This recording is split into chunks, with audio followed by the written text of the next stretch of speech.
Welcome to Eenadu ఈ Pratibha. This is Eshwar Kumar. ఈ వీడియోలో మనం సెప్టెంబర్ 2024లో జరిగినటువంటి కరెంట్ అఫైర్స్ని డిస్కస్ చేసుకోబోతున్నాం. So international, national, regional, sports అనేటువంటి అంశాలన్నీ కూడా మనం ఫోకస్ చేయబోతా ఉన్నాం. సో ముందుగా ఇక్కడ మనం చూద్దాం సెప్టెంబర్లో జరిగినటువంటి ఇన్ఫర్మేషన్. 2024 క్వాడ్ లీడర్స్ సమిట్ జరగడం జరిగింది.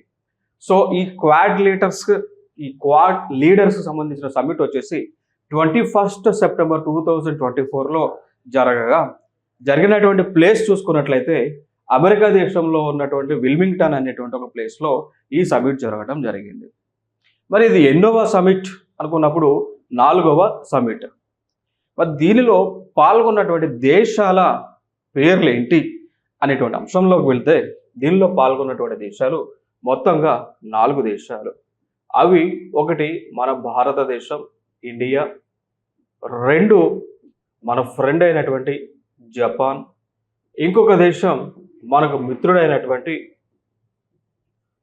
ఆస్ట్రేలియా, ఇంకొక దేశం మనకి సుపరిచితుడైనటువంటి ఇంకొక దేశం యునైటెడ్ స్టేట్స్ ఆఫ్ అమెరికా.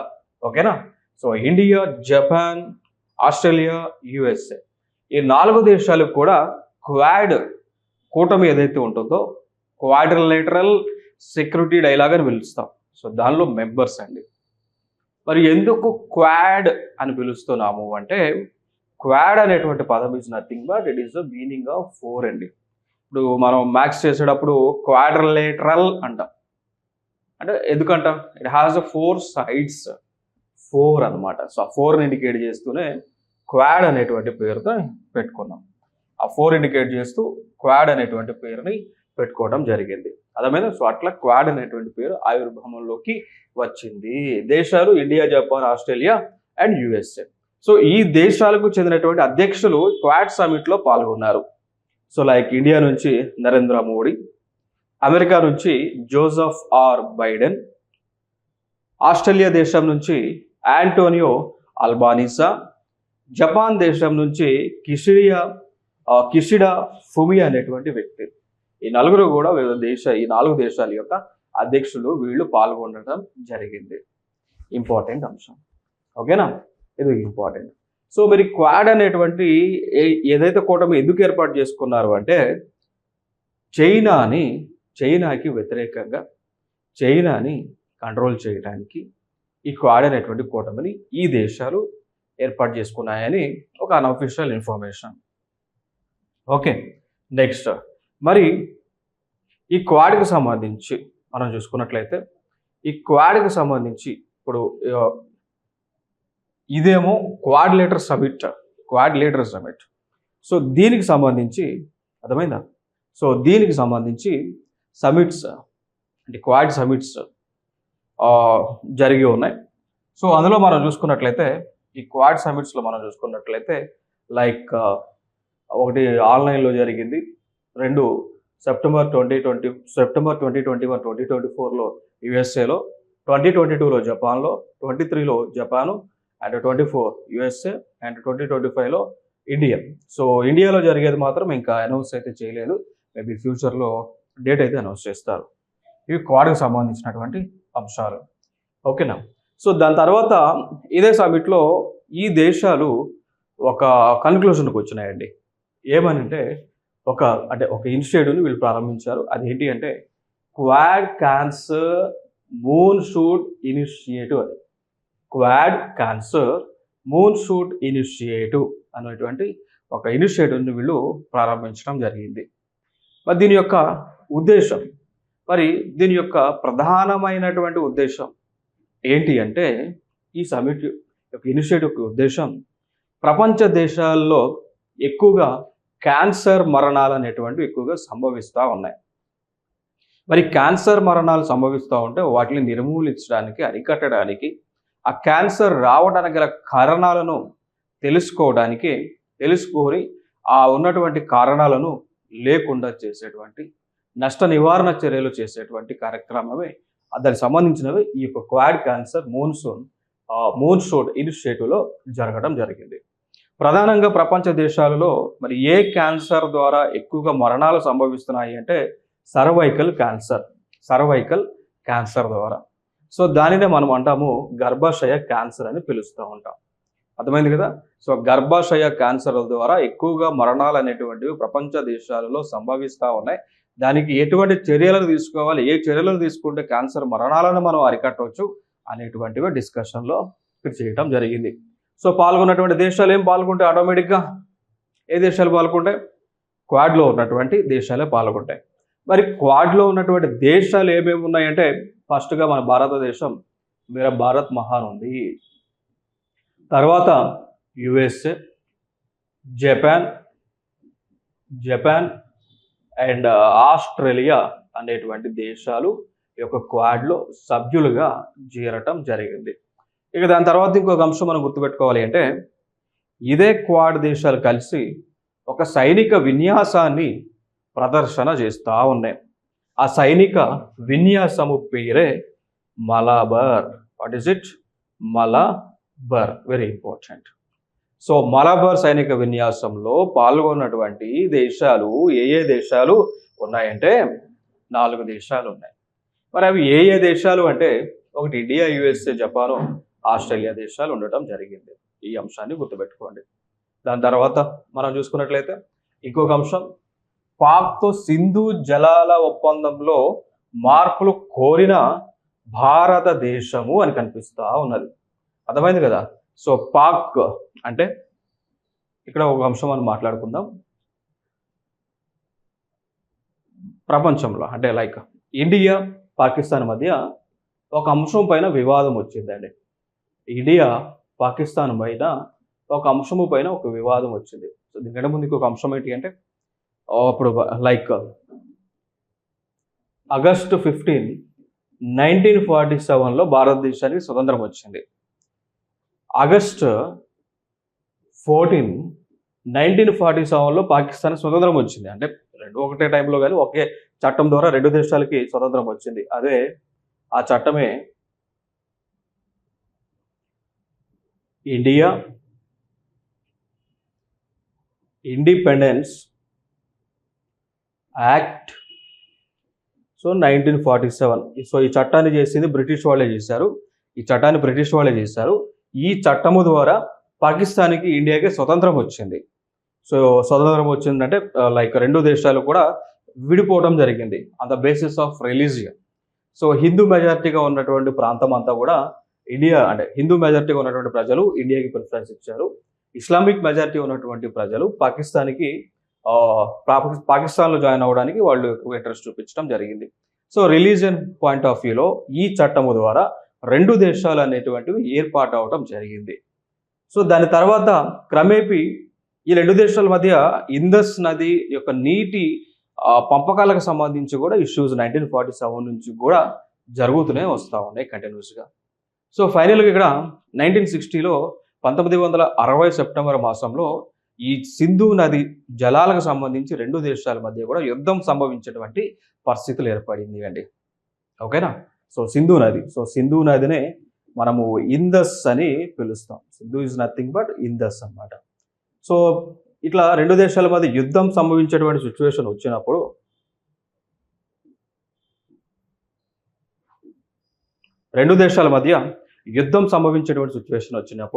యుద్ధం జరగకుండా ప్రపంచ బ్యాంక్, వరల్డ్ బ్యాంక్ మీడియేషన్లోకి వచ్చింది. సో మధ్యవర్తంగా వరల్డ్ బ్యాంక్, ప్రపంచ బ్యాంక్ వాళ్ళు మీడియేషన్లోకి వచ్చి వాళ్ళు ఏం చేశారంటే, సింధు నది ఏదైతే ఉన్నదో దానిని 3 పాయలుగా, అంటే ఆల్రెడీ అది 6 స్ప్లిట్స్లో ప్రవహిస్తూ ఉంది సింధు నది. సో ఆ సింధు నదిలో ఉన్నటువంటి సింధు నది యొక్క ట్రిబ్యూటరీస్ని మొత్తంగా టోటల్గా 6 ఉంటే 3-3గా డివైడ్ చేశారు. ఆ 3-3గా ఏ విధంగా డిసైడ్ చేశారు అంటే, ఇందస్ యొక్క నదిని ఇందస్, జీలం, చీనాబ్, ఈ విధంగా. ఇంకొక సెట్ వచ్చి రవి, బీస్, సట్లెజ్గా స్ప్లిట్ చేశారు. సో స్ప్లిట్ చేసి వరల్డ్ బ్యాంక్ ఏమన్నది అంటే, ఈ రివర్స్ని, సో పాకిస్తాన్కి వెళ్తున్నటువంటి రివర్స్, ఈ రివర్స్ని పాకిస్తాన్కి దీనిపైన హక్కులను ఇచ్చారు. సో ఇందస్, జీలం, చీనాబ్కి హక్కులు, ఈ నదుల పైన హక్కులు పాకిస్తాన్ దేశంకి ఉంటాయి. ఈ 3 నదులకి పైన హక్కులు భారతదేశానికి ఉంటాయండి.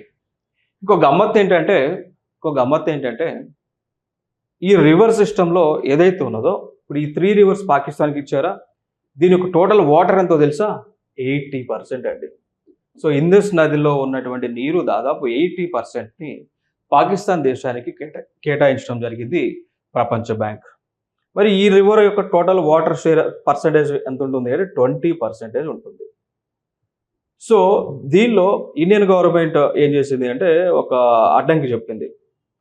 80% వాటర్ ఏమో పాకిస్తాన్కి పోతా ఉన్నది, 20% వాటర్ ఏమో ఇండియాకి వస్తూ ఉన్నది అని మనం ఒక వాయిస్ రేస్ చేస్తే వరల్డ్ బ్యాంక్ ఏమన్నది అంటే దీనిలో ఉన్నటువంటి వాటర్ని ఇండియన్ గవర్నమెంట్ కావాలి అనుకుంటే ఎలక్ట్రిసిటీ పర్పస్కి, సో విద్యుత్ ఉత్పత్తికి వాడుకోవచ్చు అని చెప్పారు. దానితో పాటు ఇంకోటి ఏమన్నదంటే డ్రింకింగ్ పర్పస్, తాగటానికి ఈ నీరుని ఇండియన్ గవర్నమెంట్ వాడుకోవచ్చు అని ఒక క్లాస్ పెట్టారు. అర్థమైందా? సో ఏమన్నది అంటే వరల్డ్ బ్యాంక్ 80% వాటర్లో ఇండియన్ గవర్నమెంట్ కావాలి అనుకుంటే విద్యుత్ ఉత్పత్తికి లేదంటే డ్రింకింగ్ పర్పస్కి వాడుకోవచ్చు అని క్లాస్ పెట్టారు అండి. అర్థమైందా? సో ఇది వరల్డ్ బ్యాంక్ ద్వారా ఇందస్ వాటర్ ట్రీటీ జరిగింది. సో దీన్ని మనం ఏమంటామంటే ఇందస్ వాటర్ ట్రీటీ జరిగింది. అగ్రిమెంట్ సైన్ చేసింది సెప్టెంబర్ 1960లో. అగ్రిమెంట్ పైన 2 దేశాలు కూడా సైన్ చేయడం జరిగింది. సో దాని తర్వాత సరే ఈ వాటర్ని మనం కావాల్సినటువంటి వాటర్ని వాడుకుంటా ఉన్నాం. సో దాని తర్వాత ఇక భారత ప్రభుత్వం ఏమంటుంది అంటే మీరు ఇచ్చినటువంటి 80% వాటర్ ఏదైతే ఉందో మాకు అది షేర్ సరిపోవట్లేదు, పెంచండి అని ఇండియన్ గవర్నమెంట్ అంతర్జాతీయ సంస్థల పైన ఒత్తిడి తెస్తూ ఉన్నది. సో మనం ఆల్రెడీ చెప్పాం, ఏదైతే పాకిస్తాన్ దేశానికి కేటాయించినటువంటి నదులు ఉన్నాయో ఆ నదులుని Indian government, India electricity purpose వాడుకోవచ్చు అని చెప్పాం. సో అప్పుడు దాంట్లో ఆల్రెడీ క్లాజ్ ఉంది కాబట్టి ఇండియన్ గవర్నమెంట్ ఏం చేస్తూ ఉన్నది అంటే కిషన్ గంగా అదేవిధంగా రాట్లే అనేటువంటి జల విద్యుత్ కేంద్రాలను ఏర్పాటు చేస్తూ ఉన్నది. అర్థమైందా? సో కిషన్ గంగా అదేవిధంగా రాట్లే అనేటువంటి జల విద్యుత్తులను, దాన్ని హైడ్రో ఎలక్ట్రిసిటీ పవర్ ప్లాంట్స్ అంటాం, ఏర్పాటు చేస్తూ ఉన్నారు.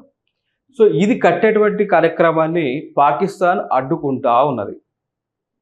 సో ఆ పాకిస్తాన్ అడ్డుకోవడానికి ఎటువంటి హక్కు లేదు. కారణం ఏంటి అంటే ఏదైతే మనం వరల్డ్ బ్యాంక్ యొక్క మధ్యవర్తం ప్రకారము ఏదైతే ఆ క్లాస్ పెట్టుకున్నామో, లైక్ ఇందస్, జీలం, చీనాబ్ నదుల యొక్క రివర్ని, వాటర్ని ఎలక్ట్రిసిటీ పర్పస్ కోసం ఇండియన్ గవర్నమెంట్ వాడుకోవచ్చని ఏదైతే పెట్టుకున్నామో దాని ప్రకారమే మనం ఏం చేస్తూ ఉన్నాము, కిషన్ గంగా, రాట్లే అనేటువంటి జల విద్యుత్ కేంద్రాలను ఏర్పాటు చేస్తూ ఉన్నామండి. సో దీన్నే వరల్డ్ బ్యాంక్ కూడా ఆల్రెడీ చెప్పింది కదా ఏర్పాటు చేసుకోవచ్చు అని.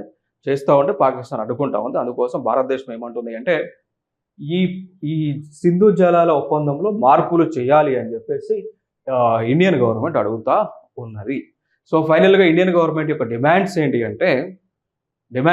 అంటే ఇండియన్ గవర్నమెంట్ కావాల్సినటువంటి హైడ్రో ఎలక్ట్రిక్ పవర్ ప్లాంట్స్ని ఆ నదుల పైన కట్టుకోవచ్చు, ఆ వాటర్ని కావాలి అనుకుంటే డైవర్ట్ చేయవచ్చు. అర్థమైందా? సో పాకిస్తాన్ దేశానికి ఏదైతే వ్యర్థంగా వాటర్ పోతా ఉన్నాయో వాటిని ఇండియన్ గవర్నమెంట్ వాడుకోవాలి, డైవర్ట్ చేసుకోవాలి అని ఇండియన్ గవర్నమెంట్ ఈ ట్రీటీలో మార్పుల కోసం రిక్వెస్ట్ చేస్తూ ఉంది. సో ఇది న్యూస్లో ఉన్నటువంటి అంశం. సో దీనిపైన మనం ఎక్కువగా ఫోకస్ చేయాల్సినటువంటి అంశాలు ఆల్రెడీ గత ఎగ్జామ్స్లో అడిగినటువంటి క్వశ్చన్స్. ఏపీలో ఆంధ్రప్రదేశ్లో హైకోర్టు ఎగ్జామ్ జరగడం జరిగింది. సో ఏపీలో హైకోర్టు ఎగ్జామ్ జరిగినప్పుడు ఒక క్వశ్చన్ ఇచ్చారు అండి. ఏమని క్వశ్చన్ ఇచ్చారు అంటే ఏ నదులు ఏ దేశానికి పోతున్నాయో అడిగారు. ఇప్పుడు ఇందస్ వాటర్ రివర్లోనే ఏ నదులు ఏ దేశానికి పోతున్నాయో అడుగున్నారు. సో లైక్ ఇందస్, జీలం, చీనాబ్ అనేటువంటివి పాకిస్తాన్ దేశానికి పోతా ఉన్నాయి. రవి, బి, సట్లజ్ అనేటువంటివి భారతదేశానికి పోతా ఉన్నాయి. దాని తర్వాత ఇటీవల జరిగిన సెంట్రల్ ఎగ్జామ్స్లో ఒక క్వశ్చన్ అడిగారు. ఏమని అడిగారంటే arrange the Indus rivers from north to south అన్నారు. సో పైనుంచి అంటే ఉత్తరం నుంచి దక్షిణం వైపు ఈ యొక్క నదులను అరేంజ్ చేయండి అని అన్నారు. అర్థమైంది కదా. సో దీనిలో భాగంగా మనం ఎట్లా అరేంజ్ చేయాలి అంటే ఈ sequence IJC. So north to south కనుక ఇండస్ రివర్ని అరేంజ్ చేస్తే వచ్చేటువంటి ఫినామినా ఇది. సో ఐజేసి ఆర్ బిఎస్ వస్తుంది. సో ఇండస్, జీలాం, చీనాబ్ పాకిస్తాన్కి sequence, Ravi, Beas, Sutlej RBS. So ఈ సీక్వెన్స్ని అయితే గుర్తుపెట్టుకోండి. సో ఈ క్రమంలోనే నార్త్ నుంచి సౌత్కి ఇండస్ నది యొక్క నదులు ఈ విధంగా ఉన్నాయి. రైట్. సో ఇదొక ఇంపార్టెంట్. నెక్స్ట్ అంశం గ్లాస్గో అంటే like Scotland to host 2026 Commonwealth games అండి. సో కామన్వెల్త్ గేమ్స్ అనేటువంటి వాటిల్ని కామన్వెల్త్ గేమ్స్ ఏవైతే ఉన్నాయో సో ఈ కామన్వెల్త్ గేమ్స్ని మరి 2026లో స్కాట్లాండ్ దేశంలో నిర్వహించబోతా ఉన్నారు. దాని గురించి వెన్యూని డిక్లేర్ చేశారు. సో దాని గురించి వెన్యూని డిక్లేర్ చేయడం జరిగింది. ఇది ఒక అంశాన్ని గుర్తుపెట్టుకోండి. నెక్స్ట్ అంశం క్లియర్ కదా. మరి ఈ కామన్వెల్త్ గేమ్స్, కామన్వెల్త్ దానికంటే ముందు ఒక పదాన్ని నేను ఇంట్రడ్యూస్ చేస్తాను. కామన్వెల్త్ ఆఫ్ నేషన్స్ అంటాం. కామన్వెల్త్ ఆఫ్ నేషన్స్ అని అంటాం. ముందుగా ఈ పదాన్ని ఒకసారి తెలుసుకుందాం. సో కామన్వెల్త్ ఆఫ్ నేషన్స్ అంటే ఏంటి అంటే ఏ దేశాలు బ్రిటిష్ వాళ్ళ కంట్రోల్లో గతంలో ఉన్నాయో, అనగా ఏ దేశాలని బ్రిటిష్ వాళ్ళు పరిపాలించారో ఆ దేశాల కూటమిని కామన్వెల్త్ ఆఫ్ నేషన్స్ అంటాం. అంటే ఎంతో కొంత కాలం బ్రిటిష్ వాళ్ళ కంట్రోల్లో ఉన్నటువంటి దేశాలు. సో అట్లా ప్రపంచ దేశాలలో ఉన్నటువంటి 193 దేశాలలో బ్రిటిష్ వాళ్ళు 54 దేశాలను పరిపాలించారు, ఇంక్లూడింగ్ ఇండియా. సో ఇండియా కానీ, బంగ్లాదేశ్ కానీ, పాకిస్తాన్ కానీ, నేపాల్ కానీ, ఇట్లా ఈ దేశాలన్నింటినీ కూడా బ్రిటిష్ వాళ్ళు పరిపాలించడం జరిగింది. ఆ దేశాల సమూహాన్ని కామన్వెల్త్ ఆఫ్ నేషన్స్ అంటారు. సో టోటల్గా 54 ఉన్నాయండి. మరి ఈ దేశాలు ఏవైతే ఉన్నాయో ఈ దేశాలలోనే ఈ క్రీడలు అనేటువంటివి జరగబోతా ఉన్నాయి. వాటినే కామన్వెల్త్ ఆఫ్ నేషన్స్ అని కామన్వెల్త్ ఆఫ్ గేమ్స్ అని అంటాం. సో వాటిని 2026లో స్కాట్లాండ్ అనేటువంటి ఒక దేశం ఆతిథ్యం ఇవ్వబోతా ఉన్నది అండి. సో దాని తర్వాత మరి మొట్టమొదటిగా ఈ కామన్వెల్త్ ఆఫ్ గేమ్స్ అనేటువంటివి ఎక్కడ జరిగినాయి అంటే 1930లో కెనడా దేశంలో జరిగినాయి అండి. 1930లో కెనడా దేశంలో జరిగినాయి. ఇక దాని తర్వాత మనం చూసుకున్నట్లయితే 2022లో అంటే రీసెంట్గా జరిగినటువంటి కామన్వెల్త్ గేమ్స్ వచ్చేసి లండన్. సో అంటే London nothing but UK. So United కింగ్డమ్లో బిర్మింగ్హామ్ అనేటువంటి ఒక ప్లేస్ ఉంటుంది. అక్కడ ఈ కామన్వెల్త్ గేమ్స్ అనేటువంటివి 2022లో జరిగినాయి. సో ఇంకొక అంశం, మరి ఎన్ని సంవత్సరాలకు ఒకసారి కామన్వెల్త్ గేమ్స్ జరుగుతాయి అన్నప్పుడు ఆన్సర్ వచ్చి 4 years ఒకసారి అండి. సో 2022లో జరిగినాయి కాబట్టి 4 కలిపితే ఎంత అవుతుంది? 2026 అవుతుంది. 2026 ఈ దేశంలో జరగబోతా ఉన్నాయి. దాని తర్వాత మరి భారతదేశం ఇప్పటి వరకైనా ఎప్పుడైనా ఈ కామన్వెల్త్ గేమ్స్ని నిర్వహించిందా అంటే నిర్వహించింది. సో 2010లో అండి. సో 2010వ సంవత్సరంలో భారతదేశంలో కూడా కామన్వెల్త్ ఆఫ్ గేమ్స్ అనేటువంటివి జరిగినాయి, న్యూఢిల్లీలో జరిగినాయి. సో ఈ అంశాన్ని గుర్తుపెట్టుకోండి. ఓకేనా? సో ఈ అంశాన్ని అయితే గుర్తుపెట్టుకోండి. నెక్స్ట్ అంశం, సైంటిస్టులు కొత్తగా ఒక బ్లడ్ గ్రూప్ని కనిపెట్టారు. ఆ బ్లడ్ గ్రూప్ ఏంటో తెలుసా? మాల్ అనేటువంటి ఒక బ్లడ్ గ్రూప్. సో ఆ సైంటిస్టులు కూడా ఎవరు అంటే NHS బ్లడ్ అండ్ ట్రాన్స్ప్లాంట్ బ్రిస్టోల్ అనేటువంటి ఒక సంస్థ, international blood group reference laboratory అనేటువంటి ఒక సంస్థ. ఈ రెండు సంస్థలు కలిసి పరిశోధనలను చేసి కొత్త బ్లడ్ గ్రూప్ని కనిపెట్టారు. దాన్ని మాల్ అని పిలుస్తూ ఉంటాం. అంశాన్ని గుర్తుపెట్టుకోండి. మరి ఇవి కాకుండా మనుషులకు ఇంకేమైనా బ్లడ్ గ్రూప్స్ ఉన్నాయా? ఉన్నాయండి. ఒకటి O అంటాం, A అంటాం, B అంటాం, AB అంటాం.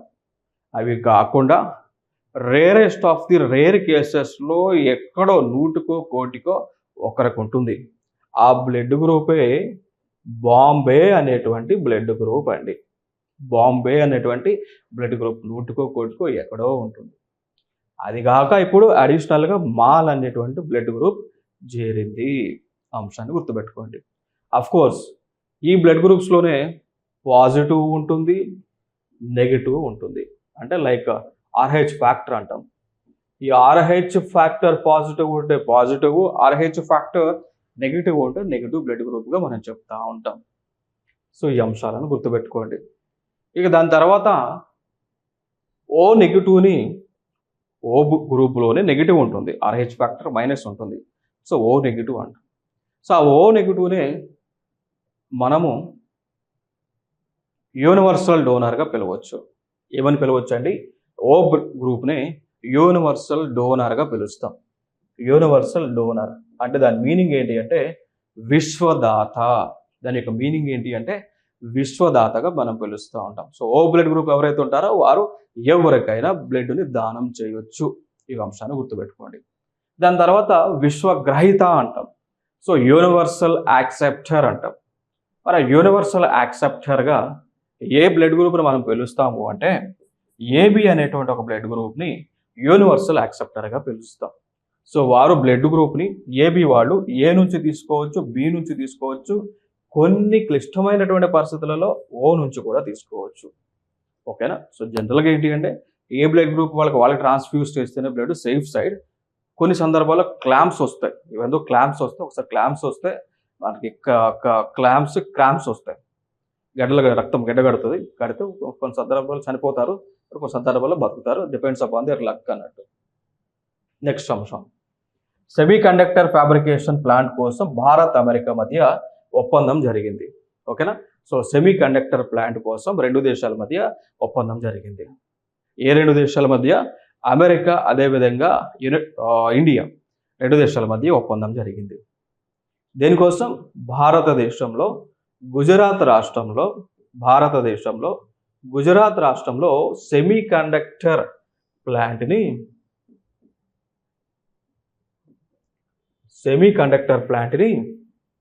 ఏర్పాటు చేయబోతూ ఉన్నారు. మరి ఈ సెమీ కండక్టర్ ప్లాంట్ యొక్క ముఖ్య ఉద్దేశం ఏంటి అంటే వీళ్ళు ఏం చేస్తారండి? సెమీ కండక్టర్స్ని తయారు చేస్తూ ఉంటారు. మరి సెమీ కండక్టర్స్ ఎక్కడ ఉపయోగపడుతుంటాయి? ఎలక్ట్రికల్స్లో. సెమీ కండక్టర్లు అనేటువంటివి ఎలక్ట్రికల్ అప్లయన్సెస్లో యూజ్ చేస్తారు. దానితో పాటు ఎలక్ట్రానిక్స్లో కూడా, ఎలక్ట్రికల్స్లో వాడతారు, ఎలక్ట్రానిక్స్లో కూడా వాడతారు. ఎలక్ట్రికల్స్కి ఎలక్ట్రానిక్స్కి డిఫరెన్స్ ఏంటి అంటే ఎలక్ట్రికల్స్ అంటేనేమో పెద్ద పెద్ద electrical devices like for example Motors కానీ మిషనరీస్ అవన్నీ కూడా ఎలక్ట్రికల్స్లో పరిధిలోకి వస్తాయి. ఎలక్ట్రానిక్స్ అంటే చిన్న చిన్న వస్తువులు లైక్ కెపాసిటర్ కానీ, డయోడ్ కానీ, రెసిస్టర్స్ కానీ, ఓకే, సో ఈ ఇండక్టర్స్ కానీ ఇవన్నీ కూడా ఎలక్ట్రానిక్స్ అని పిలుస్తూ ఉంటాం. ఓకేనా? సో ఈ ఇండస్ట్రీస్లో ఈ సెమీ కండక్టర్స్ అనేటువంటివి యూజ్ చేస్తూ ఉంటారు.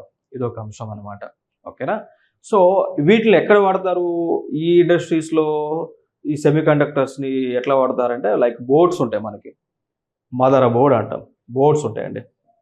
మదర్ బోర్డ్, దాని తర్వాత దీంట్లో మదర్ బోర్డ్లోని పార్ట్స్ ఉంటాయి, వాటిని డాటర్ బోర్డ్స్ అంటారు. మదర్ బోర్డ్ అంటారు, డాటర్ బోర్డ్స్ అంటారు. డాటర్ బోర్డులు అంటే చిన్న బోర్డులు, మదర్ బోర్డులు అంటే గ్రూప్ ఆఫ్ డాటర్ బోర్డ్స్ని మదర్ బోర్డ్ అంటాం. సో ఈ వీటిని తయారు చేయడానికి ఈ సెమీ కండక్టర్స్ అనేటటువంటి డివైజెస్ వాడతారు. వీటిని ఎలక్ట్రానిక్స్ ఇండస్ట్రీస్లో వాడతారు. ఆ ప్లాంట్ని అమెరికా వాళ్ళ హెల్ప్తో ఇండియాలో ఏర్పాటు చేయబోతూ ఉన్నారు. సో దీనికి సంబంధించి కేంద్ర ప్రభుత్వం కూడా ఒక కాన్ఫరెన్స్ని నిర్వహించింది. సెమీకాన్ ఇండియా అనేటువంటి కాన్ఫరెన్స్ని నిర్వహించారు అండి. సో సెమీ కండక్టర్కి సంబంధించి ఏ కాన్ఫరెన్స్ నిర్వహించింది భారతదేశము? సెమీకాన్ ఇండియా అనేటువంటి కాన్ఫరెన్స్ని నిర్వహించడం జరిగింది. వెరీ ఇంపార్టెంట్ ఇక్కడ. ఓకేనా? సో దీని ద్వారా భారతదేశంలో అంటే ఈ కాన్ఫరెన్స్ నిర్వహించిన తర్వాత భారతదేశం ఒక పాలసీని అమలు చేస్తూ ఉంది. దాన్నే సెమీ కండక్టర్ పాలసీ అండి. సో యాక్చువల్ డ్రాఫ్ట్ 2023లో చేశారు దీన్ని. సో సెమీ కండక్టర్ పాలసీ యొక్క డ్రాఫ్ట్ని 2023లో ప్రిపేర్ చేయడం జరిగింది. సో అప్పటి నుంచి కూడా సెమీ కండక్టర్స్ తయారు చేయడానికి ఏదైతే కంపెనీలు భారతదేశంలో పెట్టుబడి పెట్టాలనుకుంటున్నారో వారిని అనుమతిస్తూ ఉన్నారు, ఎంకరేజ్మెంట్ ఇస్తూ ఉన్నారు, సబ్సిడీలను ఇస్తూ ఉన్నారు. సో ఈ అంశం ఇంపార్టెంట్. నెక్స్ట్ అంశం, కుష్టి వ్యాధిని నిర్మూలించిన తొలి దేశం ఏది అన్నప్పుడు ఆన్సర్ వచ్చేసి జోర్డాన్ అండి. సో జోర్డాన్ అనేటువంటి ఒక దేశము ఆ దేశంలో కుష్టి వ్యాధిని లేకుండా చేసింది. దాన్ని మనం లెప్రసీ అంటాం. దానినే మనం లెప్రసీగా పిలుస్తూ ఉంటాం. ఈ అంశం ఇంపార్టెంట్. దాని తర్వాత ఈ దేశము జోర్డాన్ అనేటువంటిది కుష్టి వ్యాధి లేదు అని చెప్పిందా? సో ఈ చెప్పినటువంటి సంస్థ వరల్డ్ హెల్త్ ఆర్గనైజేషన్. సో దానినే మనం అంటాము ప్రపంచ ఆరోగ్య సంస్థగా మనం పిలుస్తూ ఉంటాం. So finally World Health Organization has said that leprosy was completely eliminated from Jordan. దాని తర్వాత మరి భారతదేశం ఇప్పటివరకు ఏదైనా వ్యాధులను ఎలిమినేట్ చేసిందా, నివారించిందా అంటే చేసింది అండి. ఒకటి స్మాల్ పాక్స్, మసూచి అంటాం. 1980లో కంప్లీట్గా లేకుండా ఎలిమినేట్ చేశారు. దాని తర్వాత 2014లో పోలియో అనేటువంటి ఏదైతే వైరస్ ఉందో, ఏదైతే వైరస్ రావడం ద్వారా అవయవాలు అనేటువంటివి ఏమవుతాయి, దెబ్బతింటూ ఉంటాయో, సో దాన్ని భారతదేశంలో లేకుండా కంట్రోల్ చేశారు. దాని తర్వాత 2015లో ప్లేగు అనేటువంటి వ్యాధి, దాని తర్వాత యాస అనేటువంటి వ్యాధులను కూడా భారతదేశం నుంచి లేకుండా తరిమి కొట్టడం జరిగింది.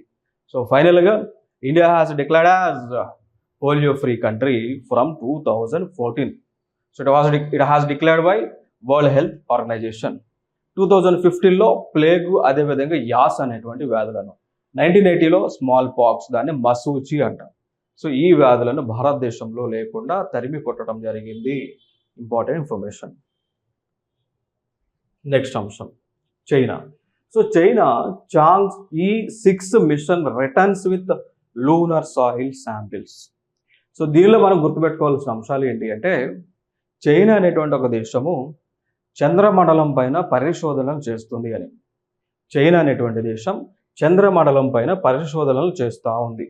మరి ఆ పరిశోధనలకు సంబంధించినటువంటి ఒక ప్రాజెక్ట్ పేరేంటి అంటే చాంగ్ ఈ అనేటువంటి ప్రాజెక్ట్. చాంగ్ ఈ అనేటువంటి ప్రాజెక్ట్. సో ఇది 6వది అన్నది. సో 6వ ప్రాజెక్ట్. సో చంద్రుడి పైన చైనా పరిశోధనలు చేస్తూ ఉంది. ఆ చేసేటువంటి ప్రాజెక్ట్ పేరు ఏంటి అంటే చాంగ్ E6 అనేటువంటి ప్రాజెక్ట్. అంటే దీంట్లో చాంగ్ E1 ఉంది, 2, 3, 4, 5 ఉంది, 6 అనమాట.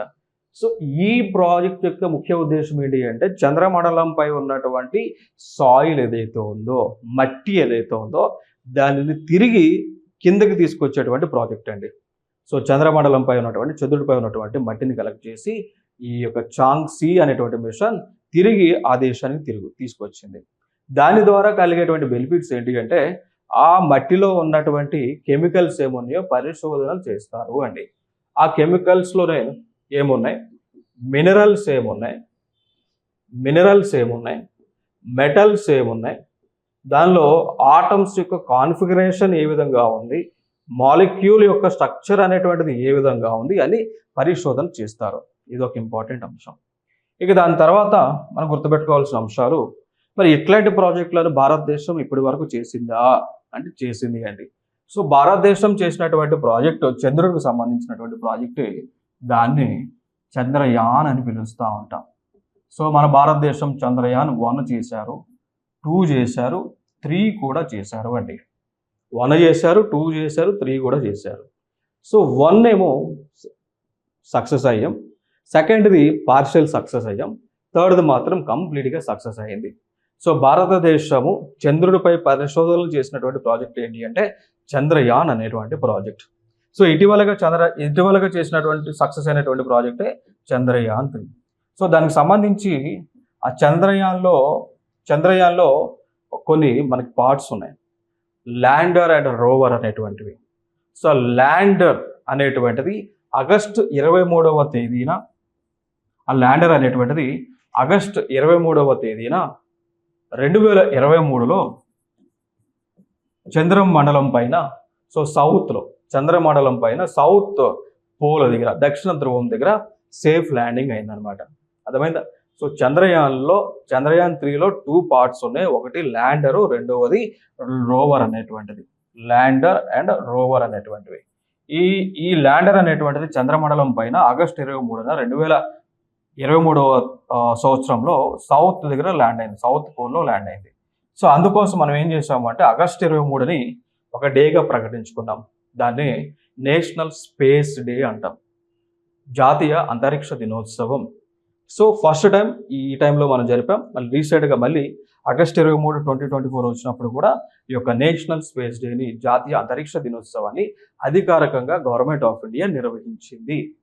ఈ అంశం ఇక్కడ ఇంపార్టెంట్. ఇంకా దాని తర్వాత మనం మాట్లాడుకోవాల్సి వస్తే ఈ చంద్రయాన్ 3కి సంబంధించి మాట్లాడుకోవాల్సి వస్తే ఇంకో పాయింట్ ఏంటి అంటే, ఏదైతే చంద్రమండలం ఈ చంద్రుడికి సంబంధించిన ప్రాజెక్టులో భాగంగా ల్యాండర్ అనేటువంటిది ఎక్కడైతే ల్యాండ్ అయ్యిందో ఆ ప్లేస్కి ఒక పేరు పెట్టారు. ప్లేస్కి ఒక పేరుని గవర్నమెంట్ ఆఫ్ ఇండియా పెట్టింది. ఏం పేరు అంటే శివశక్తి అనేటువంటి పేరండి. ఏం పేరు అంటే శివశక్తి అనేటువంటి పేరుని పెట్టారు. అర్థమైందా? So the place where lander has landed on south pole of the moon is recognised as Shiv Shakti point అంటాం. గతంలో చంద్రయాన్ 2కి సంబంధించినటువంటి ల్యాండర్ అనేటువంటిది కూడా చంద్రుడి పైన ల్యాండ్ అయింది. బట్ అది హార్ష్ ల్యాండ్ అయింది. బట్ ఇవన్నీ దానికి ఒక ప్లేస్ పెట్టారు. దాన్నే తిరంగా పాయింట్ అంటారు. దాన్నే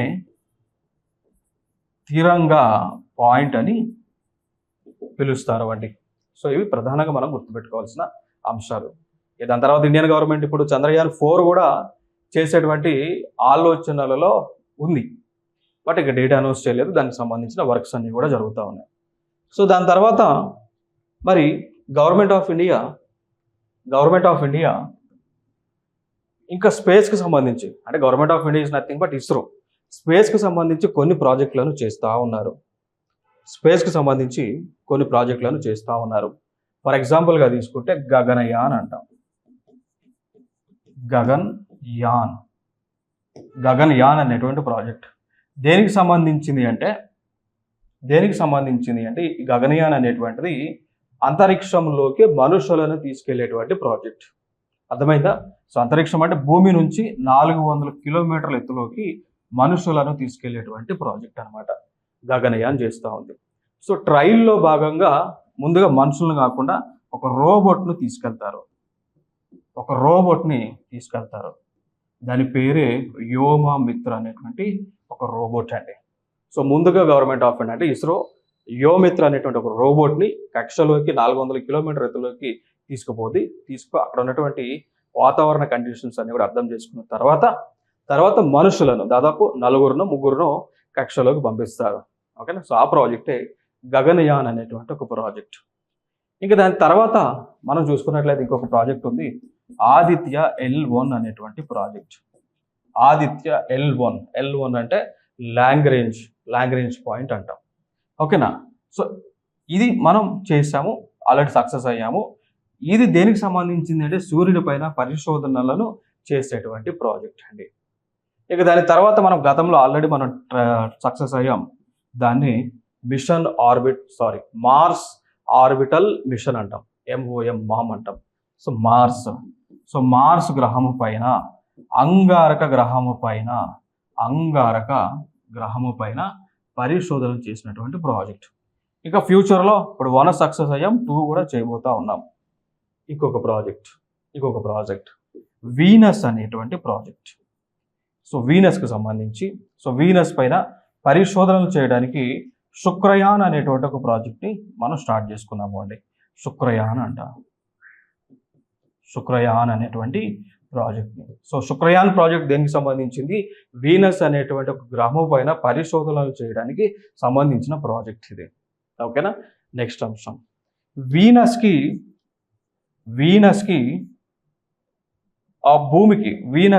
అర్త్కి దగ్గర సంబంధాలు ఉన్నాయి. ఓకేనా? సో వీనస్కి అర్త్కి దగ్గర సంబంధాలు ఉన్నాయండి. అంటే వీనస్ అనేటువంటి ఒక గ్రహానికి భూమి అనేటువంటి గ్రహానికి దగ్గర సంబంధాలు ఉన్నాయి. అందుకోసమే ఏమంటాము అంటే Venus is regarded as twin of the earth అంటాం. Twin of the earth. So భూమికి కవలలుగా వీనస్ అనేటువంటి గ్రహాన్ని పిలుస్తూ ఉంటాం. కారణం ఏంటి అంటే వీనస్ యొక్క అర్త్ యొక్క ఆకారం ఒకేలాగా ఉంటుంది. సో షేప్ ఒకేలాగా ఉంటుంది. జియాయిడ్ లేదా స్పెరికల్ షేప్. అదేవిధంగా షేప్ అంతే ఉంటుంది, సైజు కూడా అంతే ఉంటుంది, డెన్సిటీ కూడా అంతే ఉంటుంది. అందుకోసం ఈ కామన్ ఉన్నాయి కాబట్టి Venus is regarded as a twin of the earth అంటాం. ఇదే వీనస్ని ఇంకొక పేరుతో మనం పిలుస్తూ ఉంటాం, బ్రైట్ స్టార్ అంటాం. ఇదే వీనస్ మనం ఒక పేరుతో పిలుస్తాం, బ్రైట్ స్టార్ అని. ఇంకో పేరుతో కూడా మనం పిలుస్తాం, ఈవినింగ్ స్టార్ అని. ఈవినింగ్ స్టార్ అని. ఇంకొక పేరుతో కూడా మనం పిలుస్తాం దాన్ని మార్నింగ్ స్టార్ అని. కారణం ఏంటో తెలుసా? ఎందుకు పిలుస్తాము అంటే వీనస్ అనేటువంటిది మనం ఆకాశంలో చూస్తే కనిపిస్తూ ఉంటుంది. అర్థమైందా? సో వీనస్ ప్లానెట్ని మనం ఆకాశంలో నేరుగా చూసి కనిపిస్తుంది మనకి. ఓకేనా? సో అది మార్నింగ్ టైంలో కనిపిస్తుంది కాబట్టి మార్నింగ్ స్టారు, ఈవినింగ్ టైంలో కనిపిస్తుంది కాబట్టి ఈవినింగ్ స్టారు, చాలా ప్రకాశవంతంగా ఉంటుంది కాబట్టి బ్రైట్ స్టార్ అని పిలుస్తూ ఉన్నాం. ఈ అంశాన్ని అయితే గుర్తుపెట్టుకోండి, చాలా ఇంపార్టెంట్. అడిగి ఉన్నారు కదా ఎగ్జామ్స్లో. ఇంకొక అంశం, వీనస్కి అర్త్కి అట్మాస్ఫియర్ పరంగా ఎటువంటి సిమిలారిటీ లేదండి. సో భూమిపై ఉన్నటువంటి అట్మాస్ఫియర్ వేరు, వీనస్ పైన ఉన్నటువంటి అట్మాస్ఫియర్ వేరు. ఇది ఆల్రెడీ యూపీఎస్సీలో అడిగారు. సో యూపీఎస్సీలో అడిగారు, ఏమని అడిగారు అంటే why Venus is regarded as twin of the earth అని చెప్పి ఇచ్చి కింద ఆప్షన్స్ ఇచ్చారు. సో ఆప్షన్స్లో కానటువంటిది ఏంటి అంటే అట్మాస్ఫియర్. ఇచ్చినటువంటి ఆప్షన్స్లో కానటువంటిది ఏంటి అంటే అట్మాస్ఫియర్, పర్యావరణము, వాతావరణము సంబంధం లేదు అండి. సో భూమి పైన మనకి ఎక్కువగా నైట్రోజన్ ఉంటుంది, ఆక్సిజన్ ఉంటుంది. ఇవి మనిషి బతకడానికి అనువైనటువంటివి. బట్ వీనస్ పైన నైట్రోజన్, ఆక్సిజన్ ఉండదు, ఫాస్ఫరస్ ఉంటుంది. సో ఈ ఫాస్ఫరస్ వలన మనుషులు చచ్చిపోతారు తప్ప బతకరు. సో మనుషులు నివాసం ఉండడానికి పాసిబిలిటీ లేనటువంటి ప్లానెట్ వీనస్. మనుషులు బతకడానికి పాసిబిలిటీ ఉన్నటువంటి ప్లానెట్ ఏమో అర్త్ అనమాట. ఓకేనా? సో అది గుర్తుపెట్టుకోండి, వెరీ ఇంపార్టెంట్. నెక్స్ట్ అంశం, WHO grants first vaccine authorisation for mpox in adults అండి. ఓకేనా? సో మనం చూస్తూ ఉన్నాం, ఏమని చూస్తూ ఉన్నాము ఎంపాక్స్ అనేటువంటి ఒక వైరస్ ప్రపంచ దేశాలని అల్లాడిస్తూ ఉంది. ఎంపాక్స్, దానినే గతంలో మనం మంకీ పాక్స్గా పిలిచేవాళ్ళం. ఎంపాక్స్ని మంకీ పాక్స్గా పిలిచేవాళ్ళం. సో ఈ ఎంపాక్స్ లేదా మంకీ పాక్స్ భారతదేశంలో ఒక రాష్ట్రంలో వచ్చింది మొట్టమొదటిసారిగా. ఆ రాష్ట్రమే కేరళ. SSC CGLలో అడిగారు. ఏమని అడిగారు అంటే ఎంపాక్స్ ద్వారా మొట్టమొదటి మరణం సంభవించినటువంటి రాష్ట్రం ఏది? కేరళ.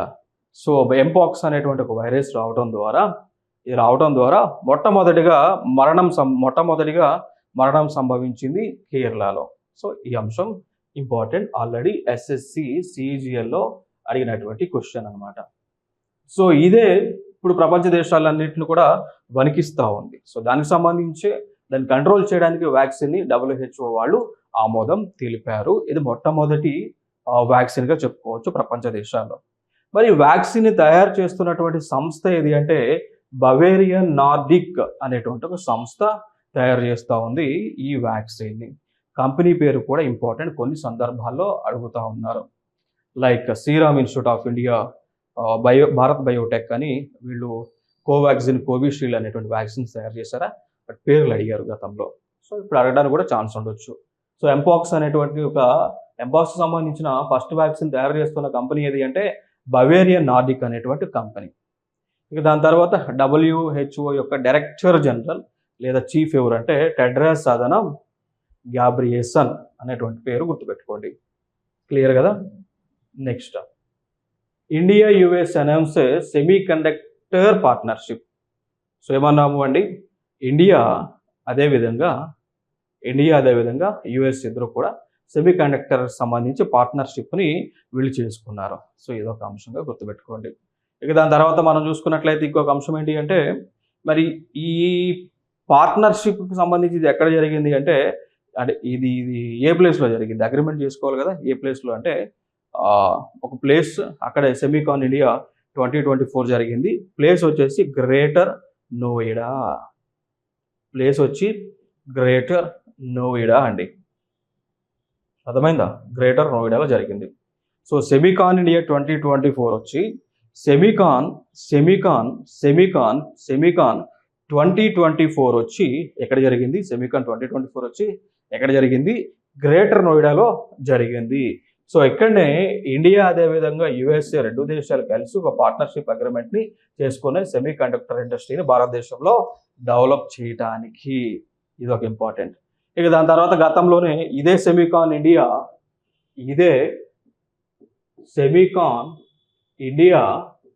2023కి సంబంధించి గాంధీనగర్లో జరిగింది. సో గాంధీనగర్ ఇక్కడ గుజరాత్లో. సో గుజరాత్లో జరిగింది. అర్థమైందా? సో ఇదొక ఇంపార్టెంట్ ఏరియా ఇక్కడ.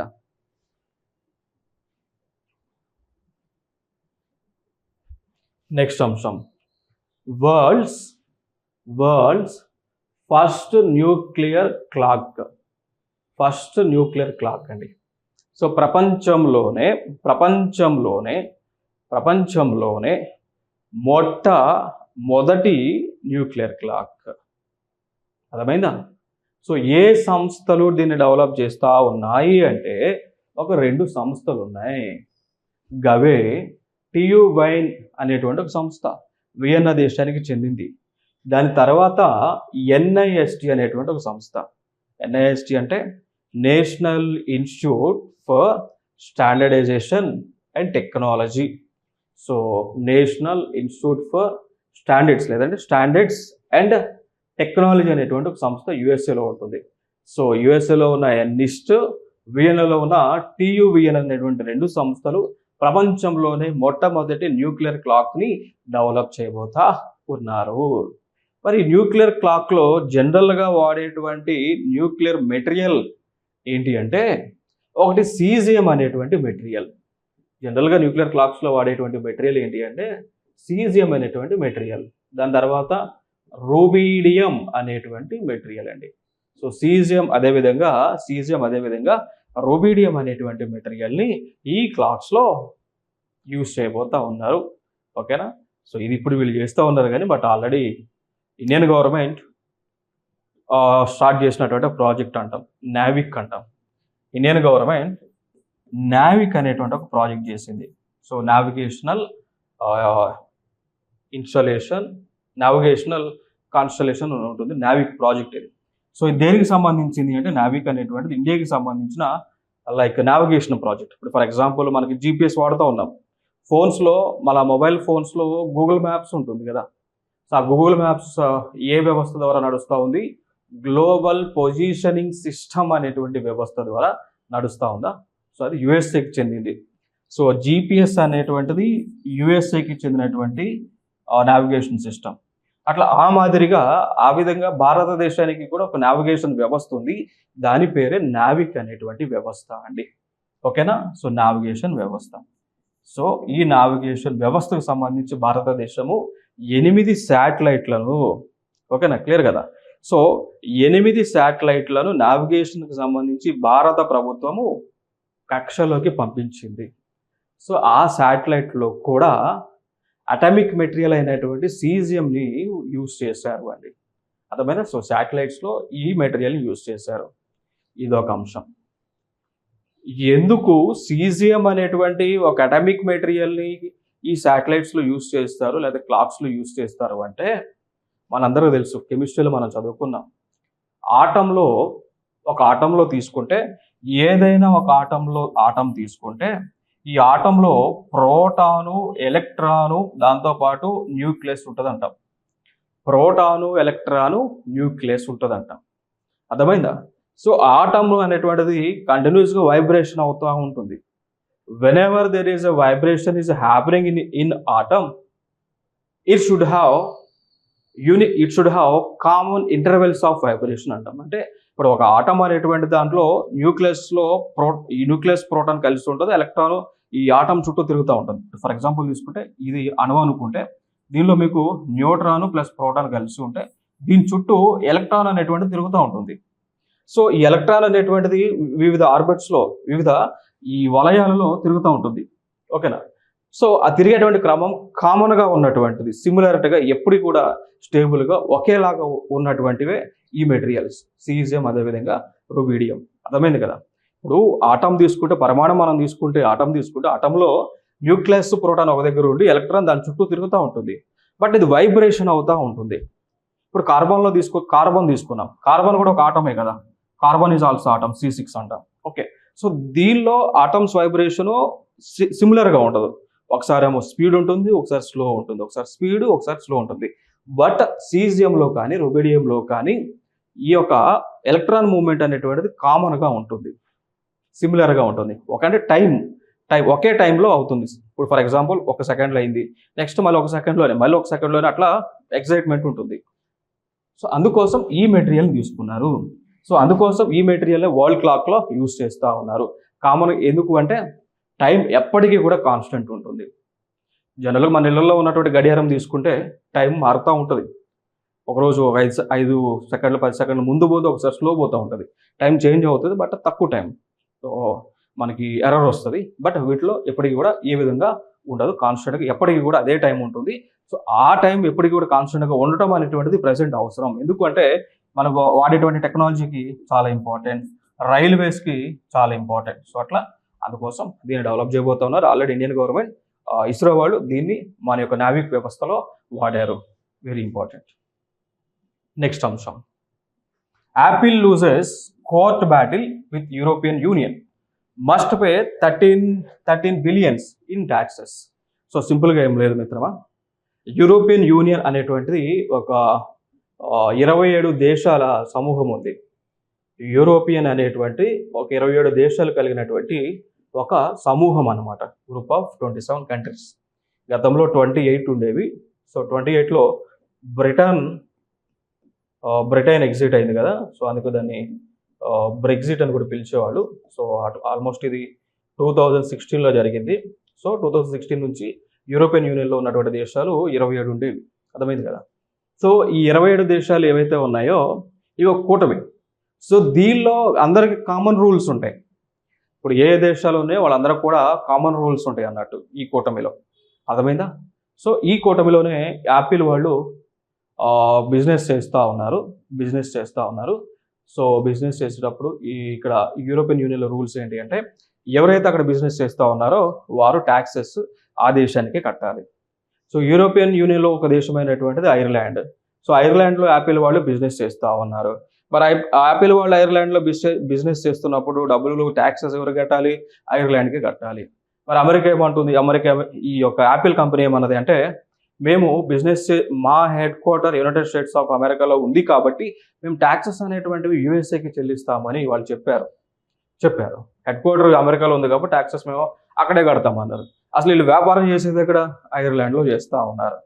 అర్థమైందా? మరి ఫైనల్గా దీనికి సంబంధించి కోర్టుకు పోతే కోర్టు ఏమన్నదంటే, మీరు ఎక్కడ వ్యాపారం చేస్తే అక్కడ కట్టాలి ట్యాక్సెస్, కట్టలేకపోతే ఆ దేశం నుంచి వదిలి వెళ్ళిపోండి అని చెప్పేసి కోర్టు డైరెక్షన్ ఇవ్వగా, దానికి సంబంధించిన డబ్బులు ఏదైతే ట్యాక్సెస్ ఏవైతే ఉన్నాయో దాదాపు 13 billion euros taxes Apple company వాళ్ళు ఐర్లాండ్ దేశానికి కట్టబోతా ఉన్నారు. కట్టకపోతే ఆ దేశం నుంచి వ్యాపారం చేయాల్సిన అవసరం లేదు. అట్లా ఈవెన్ మన భారతదేశంలో కూడా అమెజాన్ అనేటువంటి కంపెనీ ఉంది, మనందరూ తెలుసు అమెజాన్ ఈ-కామర్స్. వాళ్ళు కూడా యాక్చువల్గా దాని బేస్ వచ్చేసి అమెరికాలో ఉంటుంది. సో వాళ్ళు కూడా భారతదేశానికి ట్యాక్సెస్ కట్టను అని చెప్పినప్పుడు ఇండియన్ గవర్నమెంట్ ఏం చేసింది అంటే, అమెజాన్ పైన పూర్తి ఆంక్షలను వేసింది. కంపెనీ క్లోజ్ చేసి వెళ్ళిపోమన్నారు. అందుకు మళ్ళీ వాళ్ళు ఇంకా ఎందుకంటే ప్రపంచంలోనే అతిపెద్ద మార్కెట్ కలిగినటువంటి దేశమే భారతదేశం కదా. సో అందుకు తల వంచి వాళ్ళు ఏం చేశారంటే ఫైనల్గా ఆ ట్యాక్సెస్ అనేటువంటి భారతదేశానికి కడతా ఉన్నారు. ఈవెన్ అమెజాన్ ఇండియా అనేటువంటి ఒక ప్లాట్ఫామ్ని కూడా వాళ్ళు ఏర్పాటు చేశారు. అమెజాన్కి సంబంధించి రెండవ అతిపెద్ద క్యాంపస్, అమెజాన్కి సంబంధించి రెండవ అతిపెద్ద క్యాంపస్ని హైదరాబాద్లో ఏర్పాటు చేశారు. అర్థమైందా? సో ప్రపంచంలోనే అతిపెద్ద అమెజాన్ క్యాంపస్ అమెరికాలో ఉంటే రెండవ అతిపెద్ద క్యాంపస్ వచ్చి హైదరాబాద్లో ఉంటుంది మనకి, అమెజాన్ ఇండియా వాళ్ళది అన్నట్టు. ఓకే, సో ఇదొక అంశంగా మనం చెప్పుకోవచ్చు. ఇక దాని తర్వాత ఫ్లిప్కార్ట్ ఉంటుంది, అది మన ఇండియాదే కదా, ఫ్లిప్కార్ట్ మన ఇండియాదే, స్నాప్డీల్ మన ఇండియాదే. So important. Next, North Korea's nuclear weapons programme అండి. So North Korea's nuclear weapons programme న్యూస్లో ఉంది. సో మనందరికీ తెలుసు, ఏమని తెలుసు, నార్త్ కొరియా ఒక అధ్యక్షుడు ఉంటాడు, అతని పేరే Kim Jong Un. He is a different person అన్నట్టు. కిమ్ జాంగ్ ఉన్ అనేటువంటి వ్యక్తి ఒక డిఫరెంట్ పర్సన్. సో మనుషులందరిలో కల్లా వేరయ్య అంటాం చూసారా, మనుషులలో కల్లా వేరయ్య, విశ్వదాభిరామ, వినరవేమంటామా, గాయన గీన, మనుషులందరికల్లా వేరు మనిషి అన్నట్టు. ఈయన ఒక పని చేశాడు. ఏం పని చేశాడు అంటే, న్యూక్లియర్ వెపన్స్ని టెస్ట్ చేయటము, న్యూక్లియర్ వెపన్స్ని కలిగి ఉండటము మా దేశ యొక్క హక్కు అని ఆ దేశంలో ఉన్నటువంటి కాన్స్టిట్యూషన్లో పెట్టుకున్నాడు. ఇప్పుడు ఇండియాలో, మన భారతదేశంలో కాన్స్టిట్యూషన్ ఏ విధంగా ఉంటుందో, రాజ్యాంగం ఉంటుందో, ఆ విధంగా నార్త్ కొరియాలో కూడా రాజ్యాంగం ఉంది. దానిలోనే రాసుకున్నాడు, న్యూక్లియర్ వెపన్స్ తయారు చేయడం మా దేశ యొక్క హక్కు అని పెట్టుకున్నాడు అన్నట్టు. అందుకు న్యూస్లో నిలిచిండి ఆయన. ఓకేనా, సో ఇదొక అంశం. సో దాంతోపాటు ఈయన ప్రతిసారి కూడా కొత్త కొత్త బాంబులు తయారు చేస్తూ ఉంటారు. లైక్ హైడ్రోజన్ బాంబుని తయారు చేశాడు, హైడ్రోజన్ బాంబుని తయారు చేస్తాడు, న్యూక్లియర్ బాంబ్స్ని తయారు చేస్తూ ఉన్నాడు, రకరకాల మిసైల్స్ని టెస్ట్ చేస్తూ ఉన్నాడు. ఈ నార్త్ కొరియా దేశంలో తినడానికి తిండి లేకపోయినా కానీ ఆ డబ్బంతా తీసుకుపోయి వెపన్స్ని తయారు చేయడానికి ఖర్చు పెడతా ఉన్నారు. సో నార్త్ కొరియా దేశంలో ఆకలి మరణాలు సంభవిస్తున్నప్పటికీ కూడా హైడ్రోజన్ బాంబుని తయారు చేసినటువంటి ఘనత ఉన్నటువంటి వ్యక్తి ఈ యొక్క కిమ్ జాంగ్ ఉన్ అనేటువంటి ఒక ఆయన. ఓకే, సో ఇది ఆ దేశానికి చెందింది. ఇంకొక అంశం ఫర్దర్గా ఇంకా మనం ఐఆర్ పాయింట్ ఆఫ్ వ్యూలో మాట్లాడుకోవాలి అంటే, ఇంటర్నేషనల్ రిలేషన్స్ పాయింట్ ఆఫ్ వ్యూలో మాట్లాడుకోవాలి అంటే, గతంలో ఈ కొరియా అనేటువంటిది మొత్తం కూడా ఒక పార్ట్, ఒకే దేశంగా ఉండేది. బట్ దీనిలో ఈ కొరియాలోకి United States of America, Russia enter అవడం ద్వారా, ఓకేనా, సో నార్త్ కొరియాగా సౌత్ కొరియాగా స్ప్లిట్ అయింది. నార్త్ కొరియాకి సపోర్ట్ చేసేటువంటి దేశమేమో రష్యా, సౌత్ కొరియాకి సపోర్ట్ చేసే దేశమేమో యుఎస్ఏ అన్నట్టు. సో నార్త్ కొరియాకి అమెరికా అంటే నచ్చదు, సౌత్ కొరియాకి రష్యా అంటే నచ్చదు. ఓకేనా, సో ఇది ఇక్కడ ఇంపార్టెంట్ ఇన్ఫర్మేషన్. ఇంకోటి, ఈ నార్త్ కొరియానేమో కమ్యూనిస్ట్ దేశం అనమాట. So communist country. North Korea is a communist country, south Korea is a like USA లాగా డెమోక్రటిక్ కంట్రీ అండి, లేదా క్యాపిటలిస్టిక్ కంట్రీ. డెమోక్రటిక్ కంట్రీ లేదంటే క్యాపిటలిస్టిక్ కంట్రీ అనమాట. ఓకే, సో సౌత్ కొరియానేమో క్యాపిటలిస్ట్ భావాలను కలిగి ఉన్నటువంటి దేశం, నార్త్ కొరియానేమో కమ్యూనిస్ట్ భావాలు కలిగి ఉన్నటువంటి దేశం. ప్రపంచ సమస్యలపై అమెరికా, భారత్ 2+2 చర్చలను చేస్తూ ఉన్నది. సో ప్రపంచ దేశాల సమస్యలు. సో ప్రపంచంలో ఎటువంటి సమస్యలు ఉన్నాయో చెప్పండి, చాలా సమస్యలు ఉన్నాయి. ఒక సమస్య టెర్రరిజం సంబంధించి సమస్య, ఉగ్రవాదానికి సంబంధించి సమస్య, ఆయిల్ ప్రైజెస్కి సంబంధించినటువంటి సమస్య, దాని తర్వాత ఎకనామిక్ పరంగా, సో ఆర్థిక పరంగా ఉన్నటువంటి సమస్యలు, దాని తర్వాత పర్యావరణం, క్లైమేట్ చేంజ్కి సంబంధించిన సమస్యలు, క్లైమేట్ చేంజ్ వాతావరణానికి సంబంధించిన సమస్య, ఇంకా ఉక్రెయిన్కి రష్యా మధ్య, సో ఉక్రెయిన్కి రష్యాకి యుద్ధం జరుగుతుందా, అదొక సమస్య. దాని తర్వాత పాలస్తీనాకి అండ్ ఇజ్రాయెల్కి, సో పాలస్తీనా అండ్ ఇజ్రాయెల్కి యుద్ధం జరుగుతూ ఉందా, ఆ సమస్యలు. ఓకే, సో దాని తర్వాత బౌండరీ డిస్ప్యూట్స్ ఉన్నాయి. లైక్ ఇండియా చైనాకి మధ్య బౌండరీ డిస్ప్యూట్స్ ఎట్లా ఉన్నాయో, ఇండియాకి పాకిస్తాన్కి మధ్య బౌండరీ డిస్ప్యూట్స్ ఎట్లా ఉన్నాయో, అట్లా కొన్ని దేశాలకు బౌండరీ డిస్ప్యూట్స్ ఉన్నాయండి, సరిహద్దు వివాదాలు ఉన్నాయి. సో వీటన్నిటిపైన ఈ రెండు దేశాలు డిస్కషన్ చేసినాయి. సో దీనిలో భాగంగా 2 మంత్రిత్వ శాఖలు ఇన్వాల్వ్ అయి ఉన్నాయి. అవి ఏంటో గుర్తుపెట్టుకోవాలి, వెరీ ఇంపార్టెంట్. సో ఎప్పుడైనా కానీ 2+2 డైలాగ్ జరిగినప్పుడు మ్యాక్సిమము 2 మంత్రిత్వ శాఖలు పాల్గొంటాయి. అది ఒకటి రక్షణ శాఖ అంటాం, డిఫెన్స్ మంత్రిత్వ శాఖ. సో ఖచ్చితంగా డిఫెన్స్ పాల్గొంటుంది. దాని తర్వాత ఎక్స్టర్నల్ అఫైర్స్ అంటాం, ఎక్స్టర్నల్ అఫైర్స్ అండి. ఓకేనా, సో విదేశీ వ్యవహారాల మంత్రిత్వ శాఖ పాల్గొంటాయి. ఎప్పుడైనా కానీ ఇదే క్వశ్చన్ గతంలో అడిగి ఉన్నారు. అంతకుముందు కూడా ఈ చర్చలు జరిగినప్పుడు ఇండియాకి అమెరికాకు చర్చలు జరిగినప్పుడు 2+2 డైలాగ్ జరిగినప్పుడు ఏ ఏ మంత్రిత్వ శాఖలు పాల్గొన్నాయని గతంలో అడిగారు ఆల్రెడీ. సో జనరల్గా ఇట్లాంటి జరిగితే ఖచ్చితంగా 2 మంత్రిత్వ శాఖలు ఎక్కువగా ఉంటాయి. ఒకటి defence, 2 external affairs ministers. Very important, previous year question కూడా. సో ఇది ఇంపార్టెంట్. నెక్స్ట్, యుఏఈలో బరాకా న్యూక్లియర్ ఎనర్జీ ప్లాంట్. యుఏఈలో బరాకా న్యూక్లియర్ ఎనర్జీ ప్లాంట్ అండి. ఓకే, సో యుఏఈ అధ్యక్షుడు Sheikh Mohammed bin Zayed Al నహియన్.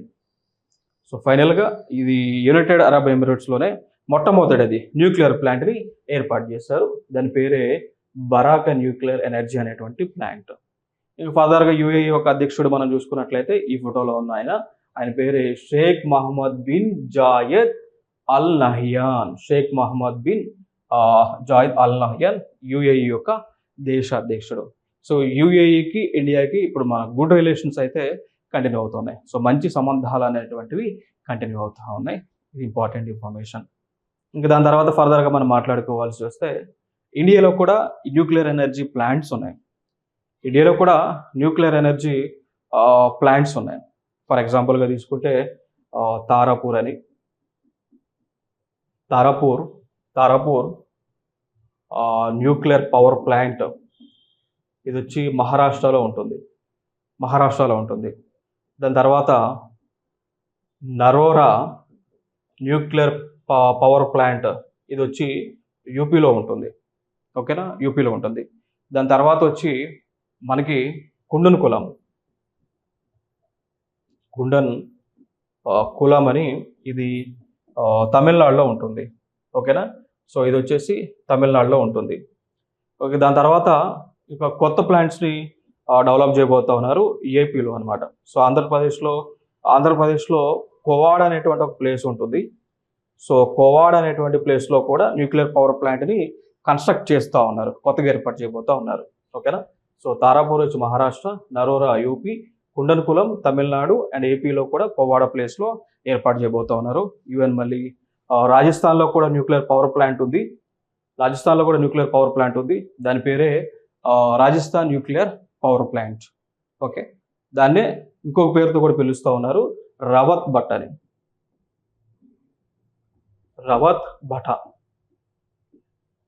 ఓకేనా, సో రాజస్థాన్లో ఉన్న న్యూక్లియర్ పవర్ ప్లాంట్ని రాజస్థాన్ న్యూక్లియర్ పవర్ ప్లాంట్ అని పిలుస్తూ ఉన్నారు. ఇంకో పేరుతో కూడా రవత్ భట అనేటువంటి పేరుతో కూడా పిలుస్తూ ఉన్నారు. సో టోటల్గా భారతదేశంలో ఉన్నటువంటి ప్రస్తుతం న్యూక్లియర్ పవర్ ప్లాంట్స్ కౌంట్ 22 అండి.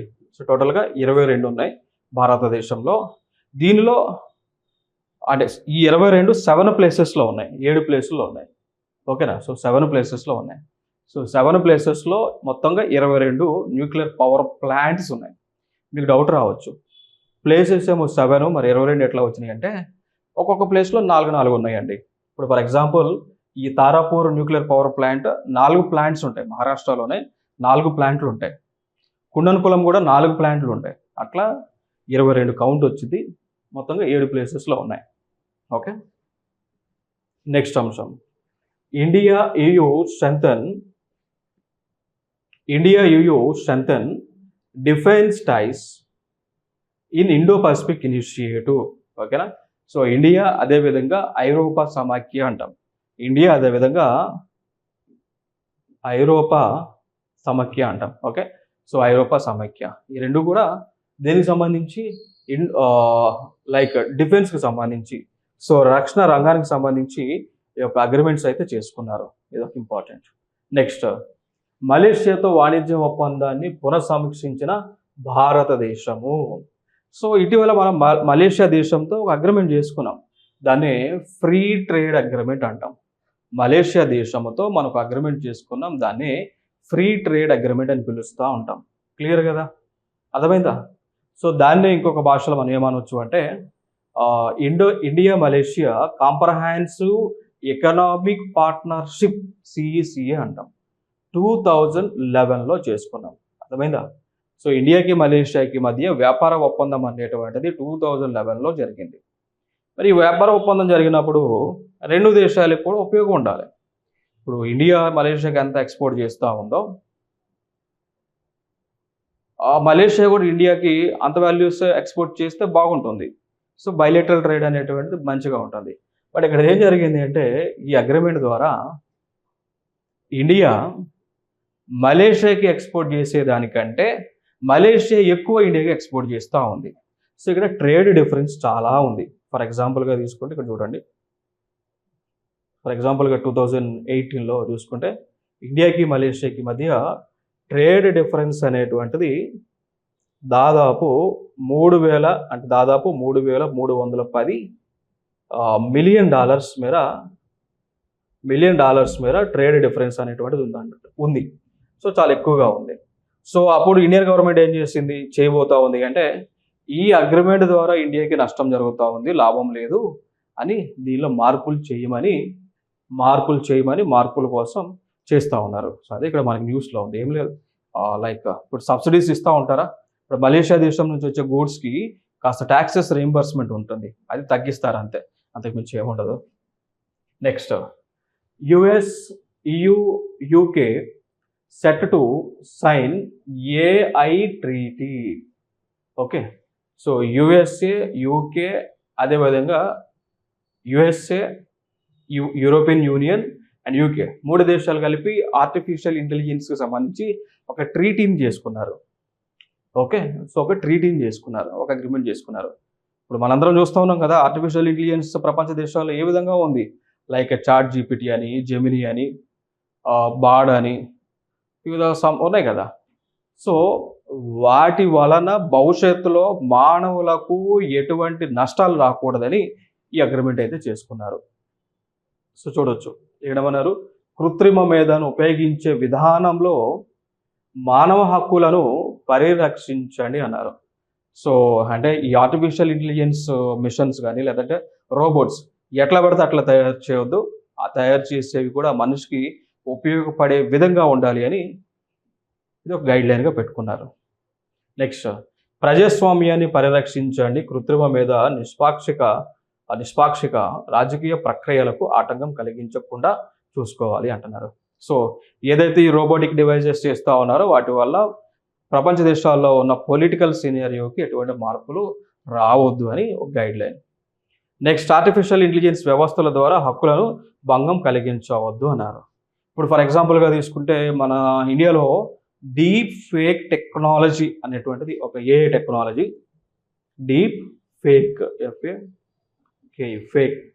ఫేక్ టెక్నాలజీ అని దీని ద్వారా ఏం చేశారంటే ఇండియాలో రష్మిక మందాన ఉంది కదా, పుష్ప 1లో ఉంది కదా, ఆవిడ్ని ఈ డీప్ ఫేక్ టెక్నాలజీ ద్వారా ఏం చేశారు అంటే ఆవిడ అసలు అక్కడ ఎక్స్పోజ్ అయిపోయినా కానీ చేసినట్టు ఒక వీడియోని క్రియేట్ చేశారు. ఓకేనా, అంటే ఇక్కడ నేను ఆ ఎగ్జాంపుల్ నేను ఎందుకు తీసుకున్నాను అంటే ఈ AI టెక్నాలజీని ఉపయోగించి మనుషుల యొక్క ప్రైవసీకి భంగం కలిగిస్తూ ఉన్నారు. సో అవి చేయొద్దని చెప్తా ఉంది, అది చేయొద్దని గైడ్లైన్స్లో పెట్టుకున్నారు. డీప్ ఫేక్ అక్కడ ఆ వీడియోలో ఆమె కానప్పటికీ కూడా ఆమె అది ఆ వీడియో చేసింది, ఎక్స్పోజ్ చేసినట్టు యాజ్ డీజ్ ఉంది. మనం నిజంగా చూస్తే నిజమే అనుకుంటాం, అదే AI వల్ల చేశారు, దానివల్ల మనిషికి హక్కులకు భంగం కలిగిస్తూ ఉంది, అట్లాంటివి చేయొద్దని గైడ్లైన్గా పెట్టుకున్నారు. నెక్స్ట్ అంశం, Greece declares emergency over massive flood of dead fish. So ప్రపంచ దేశంలోనే ఇది ఒక బ్యాడ్ సిచ్యువేషన్గా మనం చెప్పుకోవచ్చు అండి. కారణం ఏంటి అంటే గ్రీస్ దేశంలో ఉన్నటువంటి చేపలన్నీ కూడా చచ్చిపోయినాయి. అందుకోసం దీన్ని ఏమన్నాము, ఎమర్జెన్సీగా డిక్లేర్ చేశారు. సో మరి ఈ గ్రీస్ దేశంలో ఉన్నటువంటి చేపలన్నీ కూడా ఎందుకు చచ్చిపోయినాయి అంటే జనరల్గా ఇప్పుడు ఈ చేపలు అనేటువంటివి నీటిలో ఉండే చేపలు ఉంటాయి, అంటే ఫ్రెష్ వాటర్లో ఉండే చేపలు ఉంటాయి, కొన్ని సాల్ట్ వాటర్లో ఉండే చేపలు ఉంటాయి. సో ఫ్రెష్ వాటర్లో ఉన్నటువంటి చేపలు ఫర్ ఎగ్జాంపుల్గా తీసుకుంటే మనకి ఫ్రెష్ వాటర్ ఎక్కడ ఉంటుంది, చెరువులు, సో ట్యాంక్, లేక్స్ ఇవి ఉంటాయి కదా. సో ఇట్లా ఫ్రెష్ వాటర్ ఉంటుంది, వాటిలో చేపలు ఉంటాయి. ఆ చేపలు వచ్చి సముద్రంలో ఉంటే చచ్చిపోతాయి. సముద్రంలో బతికి వచ్చే చేపలు వచ్చి ఫ్రెష్ వాటర్లోకి వస్తే, మంచినీళ్ళలోకి వస్తే చచ్చిపోతాయి. మంచినీళ్ళలో ఉండే చేపలు ఈ సముద్రంలోకి వస్తే చచ్చిపోతాయి అన్నమాట.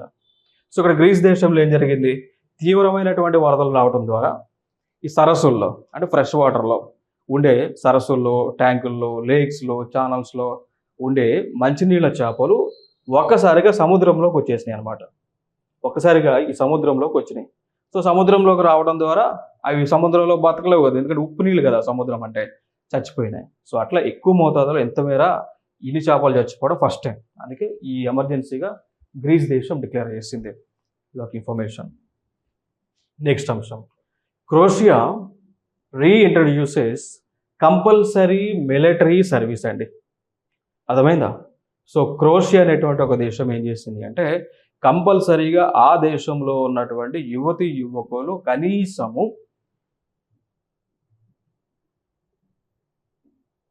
2 months ఆ దేశంలో ఉన్నటువంటి యువతి యువకులు ఖచ్చితంగా కనీసము 2 months మిలిటరీలో పని చేయాలి, మిలిటరీలో వర్క్ చేయాలి. లేదంటే 2 months కంటే వాళ్ళ ఇష్టం, వాళ్ళు ఎంత ఓపిక ఉంటే అంతకాలం మిలిటరీలో పని చేయాలి అని ఒక గైడ్ లైన్స్ తీసుకొచ్చింది క్రోషియా అనేటువంటి ఒక దేశం అన్నమాట. ఓకేనా? సో ఇక్కడ ఉంటుంది, ఇది ఇక్కడ ఉంటుంది. ఓకే, సో ఇది ఇట్లా తీసుకురావడం కూడా ఇది మొట్టమొదటి దేశంగా చెప్పుకోవచ్చు. సో జనవరి 1 నుంచి 2025, జనవరి 1, 2025 నుంచి కూడా సో ఆ దేశంలో ఉన్నటువంటి యువత కనీసం 2 నెలలు మిలిటరీలో పనిచేయాల్సి ఉంటుంది. సో దానికి గల కారణం ఏంటి అంటే, ఈ క్రోషియా అనేటువంటి దేశము రష్యాకి అతి చేరువలో ఉంటుంది. ఇప్పుడు మనందరం చూస్తూ ఉన్నాం, రష్యాకి ఉక్రెయిన్కి యుద్ధం జరుగుతూ ఉందా? సో ఆ టైంలో రష్యా దేశము ఉక్రెయిన్లో ఉన్నటువంటి చాలా ప్లేసెస్ని ఆక్రమిస్తూ ఉందా? అందుకోసం ఆ ఉక్రెయిన్కి దగ్గరలోనే ఉంటుంది, రష్యా దగ్గరలో ఉంటుంది కాబట్టి క్రోషియా జాగ్రత్త పడుతూ ఉంది అంట. సో ఒకవేళ రష్యా కనుక క్రోషియా పైన అటాక్ చేస్తే రెడీగా ఉండడానికి, యుద్ధానికి సిద్ధంగా ఉండడానికి ఆ దేశంలో ఉన్న ప్రజలను సిద్ధం చేస్తూ ఉన్నారు. ఇంకొక అంశం ఏంటి అంటే, క్రోషియా అనేటువంటిది ప్రపంచంలోనే one of the smallest country అయినప్పటికీ కూడా డెవలప్మెంట్లో టాప్ ప్లేస్లో ఉంది. సో వేగంగా అభివృద్ధి చెందుతున్నటువంటి దేశం క్రోషియా అన్నమాట. ఓకేనా? సో అక్కడ ఉన్నటువంటి యూత్ అంతా కూడా ఇప్పుడు చాలా యాక్టివ్ అవ్వడం జరిగింది. అందుకోసం డెవలప్మెంట్ అనేటువంటిది పరుగులు పెడతా ఉంది. నెక్స్ట్ అంశం, భారత్ ఆస్ట్రేలియా మధ్య సముద్ర భద్రత చర్చలు అండి. సో భారతదేశం ఆస్ట్రేలియా మధ్య సముద్ర భద్రత చర్చలు జరుగుతూ ఉన్నాయి. సో జరిగేటువంటి ప్లేస్ ఏమో క్యాన్బెరా, ఇది 6వ చర్చలు అండి. సో ఎందుకు భారత్ ఆస్ట్రేలియా మధ్య సముద్ర చర్చలు జరుగుతూ ఉన్నాయి అంటే, దీని వలన, సో ఈ సౌత్ చైనా సీ వలన సో ఈ చర్చలు జరుగుతూ ఉన్నాయి. సో సౌత్ చైనా సీలో ఆధిపత్యం ఎవరు చూపిస్తూ ఉన్నారు? ఈడున్న చైనా దేశం ఆధిపత్యం చూపిస్తూ ఉంది. సో ఆస్ట్రేలియాకి రావాల్సినటువంటి హక్కుల్ని కూడా రాకుండా చైనా అడ్డుకుంటుంది కాబట్టి సో ఇండియా అండ్ ఆస్ట్రేలియా కలిసి ఈ యొక్క చర్చలు చేస్తూ ఉన్నారు. ఇది ఇంపార్టెంట్ అంశం. ఈ సౌత్ చైనా సీ చుట్టూ ఉన్నటువంటి దేశాలు చూసుకున్నట్లయితే ఫిలిప్పైన్స్, బ్రునై, మలేషియా, ఇండోనేషియా, ఓకేనా, అంటే ఈ పార్ట్లో కంబోడియా, లావోస్, వియత్నాం ఇవన్నీ ఉన్నాయి కదా. సో వాటికి కూడా ఈ సౌత్ చైనా సీ పైన సర్వ హక్కులు ఉన్నప్పటికీ కూడా చైనా వాళ్ళని ఆ హక్కులని పొందనివ్వట్లేదు.